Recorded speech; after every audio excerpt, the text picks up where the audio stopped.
Fala aí pessoal, sejam muito bem-vindos a mais um vídeo aqui no meu canal do YouTube. Hoje trazendo para vocês mais um vídeo aqui relacionado à estratégia previdenciária, relacionado aqui a ações que pagam bons dividendos, que esse aqui é o foco do meu canal. Se você for perceber um pouco, desculpa pela minha tosse, se for perceber um pouco eu tô com o olho lacrimejando. Por quê? Porque eu fiz uma cirurgia no olho alguns dias atrás e tá recuperando, então ele fica bem sensível à luz, para ser bem sincero. Então agora, como eu tô gravando esse vídeo e tem muita luz na minha frente, meu olho acaba ficando um pouco sensível, até por isso que eu tô começando o vídeo já na câmera reduzida para não assustar ninguém aí achando, enfim, que tá alguma coisa. Tem gente que tem aflição por ficar olhando, então eu vou deixar a câmera bem pequenininha no vídeo de hoje, tá? Antes de começar aqui o vídeo, só dizendo para vocês o que a gente vai falar no vídeo de hoje, tá?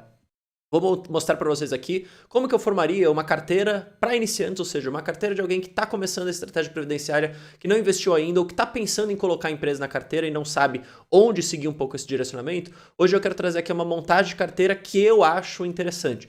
Você não precisa concordar, você não precisa copiar, é mais para você entender um pouco de como que eu penso para você formar depois sua carteira. Óbvio que eu te dou um direcionamento aqui, mas você tem várias e várias empresas na bolsa que você pode escolher. Aqui é simplesmente um direcionamento, então eu espero que vocês gostem, beleza? E mais do que isso, tá? Antes de fato eu mostrar aqui os slides do vídeo, só dizendo para vocês, dia 7/5, basicamente daqui a uma semana, gente, a gente vai ter a live aqui no canal às 7 horas da noite, da turma 3 do meu curso de investimento. Eu vou explicar como o curso funciona, eu vou explicar o que vai acontecer, como que você faz para participar. Se você tiver interesse em aprender a analisar ações, em saber montar uma boa carteira, em conseguir usar as ferramentas que existem no mercado para interpretar os dados das empresas e conseguir montar uma boa carteira, pô, venha na live, assista, participe, veja como que é, e aí depois você, pô, se quiser, você abre ali faz parte, na verdade, da nossa turma, beleza? No dia 7/5 às 7 horas da noite, aqui no canal eu vou fazer toda essa abertura. Então passa aqui no comentário fixado, ativa o sininho da live, deixa seu nome e seu e-mail também na lista de espera, porque todo domingo a gente envia, e esse aqui é o último domingo, óbvio, né? Os cupons de desconto, se você quiser participar, depois você acaba pagando um pouquinho mais barato. Beleza? Bora pro vídeo agora. Bom, pessoal, carteira para iniciantes. Por que eu tô falando aqui de estratégia previdenciária? Porque é a carteira que eu quero focar com vocês hoje, tá? Então, existem várias maneiras de investir, eu falo muito inclusive disso lá no curso, tem várias estratégias, não tem uma estratégia que é mais correta que a outra. A estratégia boa para você é aquela que está de acordo com os seus objetivos, com o seu próprio perfil. E o meu aqui no caso, e de vocês, óbvio, que talvez acompanhem aqui o canal, tenha mais essa vivência para uma estratégia previdenciária, que basicamente consiste em você investir em boas empresas, em boas ações, que pagam e distribuem proventos, tá? Seja juros sobre capital próprio, seja dividendo, tá? Então você vai ter como meta principal nessa estratégia ter as boas empresas e ter o maior número de ação possível delas. Por quê? Porque assim você acaba ganhando mais dividendo. Seja o dividendo por ação, você vai ter mais ação, seja também por pegar uma empresa que cresce, que tem boas perspectivas, que o valor em si do dividendo vai aumentando ao longo do tempo. Essa é a grande maravilha. Ah, Bruno, mas pô, como é que eu sei qual que empresa é boa ou não? Aí é a pergunta de $1 milhão, você precisa fazer o curso para aprender a analisar as empresas. Mas aqui no vídeo também eu já dou vários direcionamentos, já faço algumas análises aqui com vocês. Óbvio que no curso, por ser um espaço mais privado, vamos colocar assim, eu acabo indo muito mais a fundo nisso daí, tá? E aí o guia do aporte, eu sempre falo para vocês, é o preço teto daquelas determinadas ações. Não adianta sair comprando sem olhar o preço teto, que no final do dia, cara, o preço teto é o resumo da sua análise. Projetou tudo, fez toda a análise, entendeu se a empresa é boa, chegou o preço teto. Aí isso é o aporte racional. A partir dali, sempre comprando abaixo daquele determinado preço, que é estipulado, inclusive, por você. Se você quiser aprender, no curso a gente tem essa aula, né, essa parte lá. Certo? Bom, de novo, me desculpa pelo meu olho se você estiver olhando, e está lacrimejando bastante porque ele fica bem sensível à luz aqui. Vamos relembrar o BEST aqui, tá? Primeiro, o que é o BEST? Ele é um acrônimo que foi divulgado ali pelo pessoal do Barsi, basicamente, do Ações Garantem o Futuro, que seria como se fosse ali os melhores setores para uma estratégia previdenciária. Ou seja, eles já entendem que uma pessoa que está começando deveria primeiro olhar para os setores que eles chamam de BEST, que seria bancos, energia, saneamento, seguros e telecom. O que esses setores aqui têm em comum? Por que eles fizeram isso? São setores onde a gente consegue ter previsibilidade, ou seja, a gente sabe exatamente como que aquelas empresas rodam, o modelo de negócio já é maduro, já é compreensível, não tem muito por onde fugir, não tem muita disrupção nesse sentido, a ponto de você conseguir uma forma mais eficiente, de certa maneira, precificar aquilo tudo, projetar a empresa ao longo do tempo. E dentro disso a gente tem uns setores que são mais perenes, mais previsíveis do que outros. Energia, transmissão, por exemplo, é muito mais previsível do que o setor bancário, tá? É muito mais previsível, na minha visão, do que o setor de seguros. Mas perceba, todos eles aqui têm essas duas características. Perenes, ou seja, necessários para a sociedade, independente do momento que a gente vive, sem muita disrupção, vamos colocar dessa maneira, ou seja, todo mundo vai precisar de energia, todo mundo acaba usando seguros, telefonia, internet, telecom, tudo isso está existente, isso é necessário para a sociedade.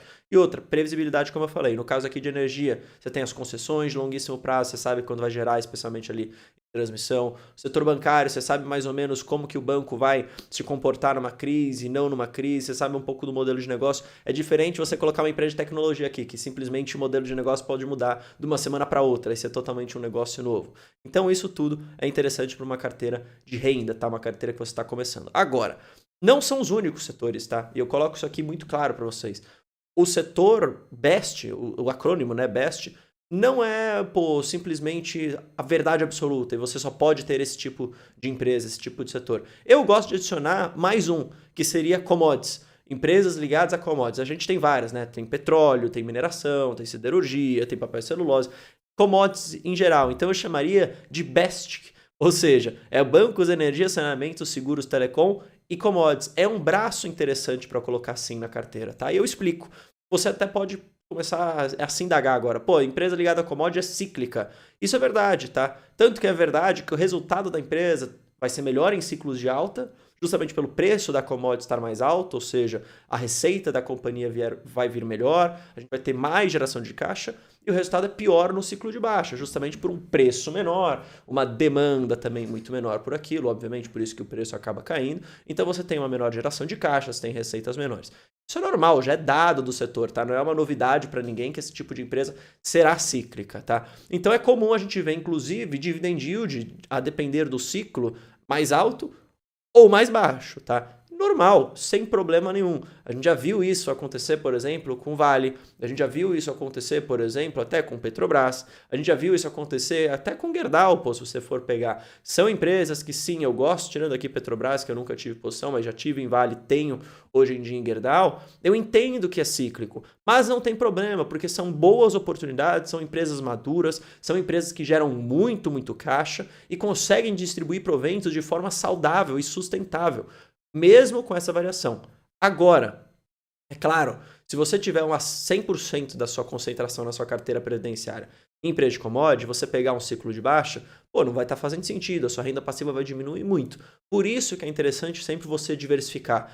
Diversificar em diferentes setores, em diferentes empresas, desde que sejam boas empresas, tá? Então não tem problema você ter um pedaço de commodity, desde que você tenha também energia, desde que você tenha também bancos, desde que você tenha, por exemplo, seguros, tá? Então acho isso muito interessante, eu faço isso na prática. Se você acompanhar aqui meu canal, você vai ver que, pô, de fato eu tenho aí as minhas empresas de forma pública e eu mostro para vocês os aportes, qual que eu tenho mais posição, qual que eu tenho menos, assim por diante, tá? E aí a montagem da carteira, trazendo aqui para vocês direto ao ponto, tá?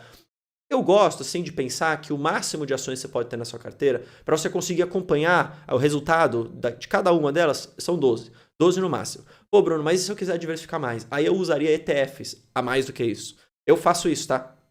Não vou ficar falando muito disso, porque no curso é um módulo específico onde eu falo a minha própria carteira, eu abro tudo isso para vocês. Mas basicamente falando, tá? Eu tenho ações, esse máximo de 12 olhando aqui, e aí eu tenho bastante ETF, justamente para trazer essa diversificação a mais. E como o ETF é uma cesta de ações, é bastante diversificado, eu não acompanho na linha, né, o resultado de cada uma daquelas empresas do ETF. E sim, eu acompanho o resultado das empresas que eu fiz o stock picking, ou seja, que eu escolhi as ações, tá? Mas, de novo, não é porque o máximo é 12 que você tem que começar com 12. Especialmente se você tem pouco capital, eu começaria com umas 6 ações no máximo, tá? Tem gente que até abaixaria isso aqui para 4. Quando eu comecei, de fato eu comecei com 4, aí eu fui para 6. Hoje eu tenho cerca aí de 8 ações, ou esse máximo de 12 que eu acho interessante, ou seja, ainda teria sem espaço para eu colocar um pouquinho mais na minha carteira, tá? E aí eu começaria com 6 ações. Quais são elas? E, de novo, não é para você copiar, que é o que eu faria, só para te direcionar.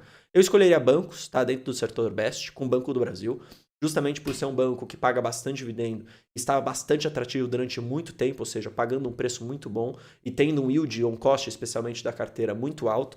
Teria energia, e aqui colocaria 2 posições de energia, tá? Uma em transmissoras, empresas nesse segmento, pode ser a Taesa ou até a Alupar também, tá? Taesa é uma transmissora pura, a Alupar tem uma parte de geração e também teria uma geradora de energia. Colocaria a Engie, tá? Muita gente pode até se perguntar agora, pô, por que não a AES Brasil? Eu tenho uma preferência por Engie, por ser uma empresa já mais provada, tá? Que já vai colocar dessa maneira, investiu bastante já e hoje está colhendo bastante os frutos. A gente vê a AES talvez fazendo uma transformação, puder colocar dessa maneira, tá? Então, eu prefiro por uma questão de risco. Eu acho que Engie é menos arriscada do que a AES, por isso que eu coloquei aqui para vocês que eu iria de Engie na parte de geração. Mas, se você gosta de AES Brasil, quem sou eu para te obrigar a não fazer o que você quer, tá? Não é uma empresa ruim, só tenho a preferência um pouquinho por Engie, já tive, inclusive, também na minha carteira. Eu não tenho mais Engie, justamente por uma questão estratégica que eu acabei vendendo lá no passado, né? E aí estou acumulando um pouco mais de posição para aumentar o número de ação nas empresas que eu já tenho, que eu fiquei na carteira, para depois voltar a fazer a posição em novas empresas, que eu estava muito pulverizado, de certa maneira, tá? Eu achava isso. Seguros, eu teria BB Seguridade, tá? Eu acho que é uma empresa também com payout super elevado. Já venho falando disso aqui em vários vídeos para vocês, daqui no canal. E mais do que isso, tá? Tem um operacional muito forte, uma receita financeira também vindo de forma muito agradável, tá? Dado essa alta da Selic, ou seja, o dividendo deve vir muito, muito interessante. Casa aí mais ou menos uns 8, 9% de yield. E teria aqui, como eu falei para vocês, empresas ligadas a commodities. Teria Vale, uma mineradora, tá? Uma das principais empresas aqui do Brasil. Tem China como seu principal cliente, então é atento sempre à demanda da China. No curto prazo isso pode ser sim pior. E teria também Klabin, papel e celulose, também ligada a uma parte, óbvio, a commodity celulose. Mas a gente sabe que Klabin também tem um portfólio bastante diversificado. Eu coloco aqui dentro de commodity porque, pô, tem relação, acaba sendo analisado dessa maneira. Então assim, eu teria essas empresas. Perceba, todas elas basicamente têm algumas características em comum. São empresas perenes, tá? São empresas maduras, são empresas que geram caixa a ponto de conseguir pagar bons dividendos, tá? Não tem segredo, se eu for pensar. É só ficar no óbvio. O que é o óbvio? Boas empresas, boas geradoras de caixa, que tem um modelo de negócio perene e previsível. Agora, não significa sair comprando sem você analisar. É interessante que você consiga colocar, por exemplo, quais são as vantagens competitivas de um banco contra o outro, de uma elétrica contra a outra, de Klabin contra os seus concorrentes, Irani, por exemplo, e Suzano, Vale com seus concorrentes. Isso tudo eu mostro para vocês no curso, eu dou as ferramentas. Então, pô, participe, eu tenho certeza que vai ser muito legal. Beleza? A gente tá junto, nos vemos então, como eu falei para vocês, no próximo vídeo aí no canal e passa aqui no comentário fixado para ativar o sininho aqui da nossa live, dia 7/5, 7 horas da noite. Forte abraço. Valeu.